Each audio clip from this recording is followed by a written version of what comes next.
नमस्कार दोस्तों, जय जोहार। मैं कौशल तिवारी और बिहनिया संझा में आपका स्वागत है।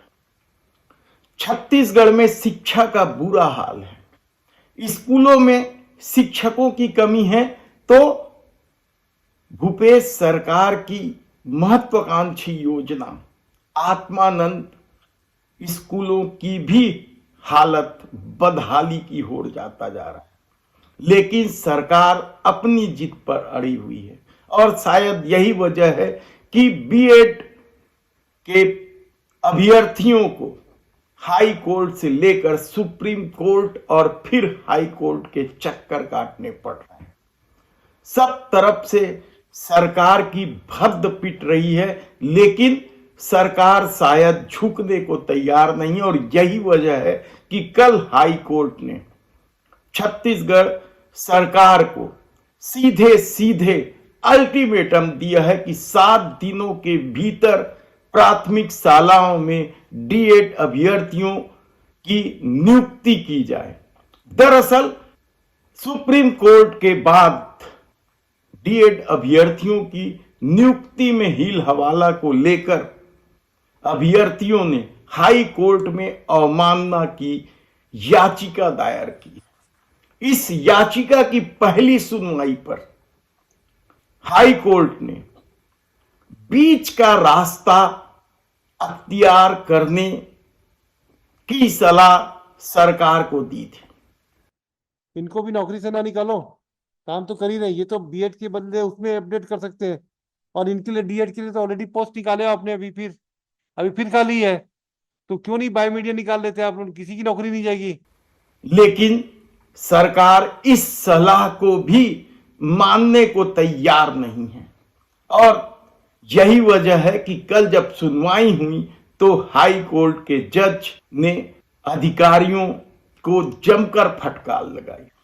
अधिकारी बहाना कर रहे थे कि उन्होंने तो व्यापम को कह दिया है कि मेरिट के आधार पर सूची बना ले और व्यापम ही विलंब कर रहा है, इसलिए नियुक्ति में देर हो रही है। और यह बात हाई कोर्ट को समझ में आ गया कि अधिकारी किस तरीके से हील हवाला कर रहे हैं और इसलिए उन्होंने 7 दिन के भीतर इन अभ्यर्थियों को नियुक्ति देने का आदेश दे दिया है। क्या सरकार 7 दिन के भीतर अब डीएड अभ्यर्थियों को नियुक्ति देगी?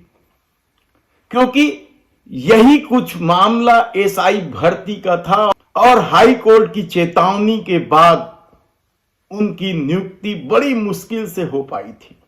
तो क्या अब डीएड अभ्यर्थियों के लिए यह खुशी का क्षण होगा? 7 दिन के भीतर विभिन्न प्राथमिक शालाओं में जहां शिक्षकों की कमी है या शिक्षाविहीन शालाएं हैं, वहां डीएड अभ्यर्थियों की नियुक्ति हो पाएगी? ये बड़ा सवाल है, क्योंकि छत्तीसगढ़ सरकार का अपना खेल है। देखिए, डबल इंजन की सरकार है। ऐसे में डबल इंजन की सरकार का जो दावा है कि हम सबका साथ सबका विकास करते हैं, वह कहां है?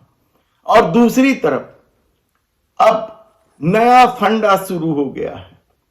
निजी कॉलेजों को डीएड बीएड के नाम पर लूट की जो छूट की कहानी सामने आ रही है, वह कम चौंकाने वाला नहीं है। एक तो शिक्षक भर्ती ले नहीं पा रहे हैं और डीएड बीएड लाखों कीड़े मकोड़ों की तरह इन लोग करा रहे हैं।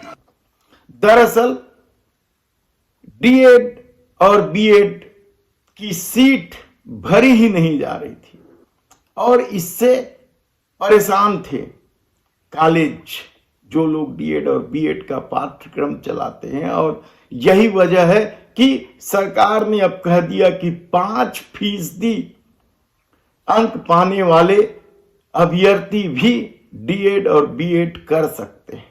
और इसे ही लेकर अब सवाल उठ रहा है कि पहले ही हजारों की संख्याओं में डीएड अभ्यर्थी बिना नौकरी के घूम रहे हैं। ऐसे में थोक के भाव में फिर जब डीएड बीएड पास करके सामने आएंगे तो क्या सरकार उन्हें नौकरी दे पाएगी?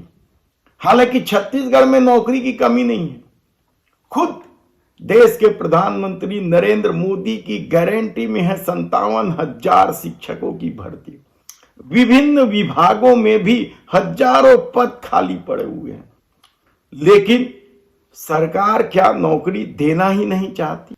तब ऐसी परिस्थिति में डीएड अभ्यर्थियों के लिए यह खुशी का क्षण है, क्योंकि बड़े लंबे समय से वे आंदोलन कर रहे थे। क्या धूप, क्या सर्दी, क्या गर्मी, क्या बारिश, सब में बैठे थे। उनके साथ किस तरीके का व्यवहार हुआ है यह भी किसी से छिपा नहीं है। जब वे सीएम हाउस मिलने पहुंच गए, अचानक पहुंचे थे, तो इसे सुरक्षा में चूक बता दी गई और पुलिस वालों पर कार्रवाई करने की बजाय या सुरक्षा अधिकारियों पर कार्रवाई करने की बजाय डीएड अभ्यर्थियों के खिलाफ ही एफआईआर दर्ज हो गया था। क्या वह एफआईआर वापस होगी? यह भी एक बड़ा सवाल है। देखना है कि इन 7 दिनों के भीतर सरकार किस तरीके से डीएड अभ्यर्थियों को नियुक्ति देती है, या फिर 10 दिसंबर को जो अगली सुनवाई होगी उसमें हाई कोर्ट कोई कड़ा निर्णय लेती है।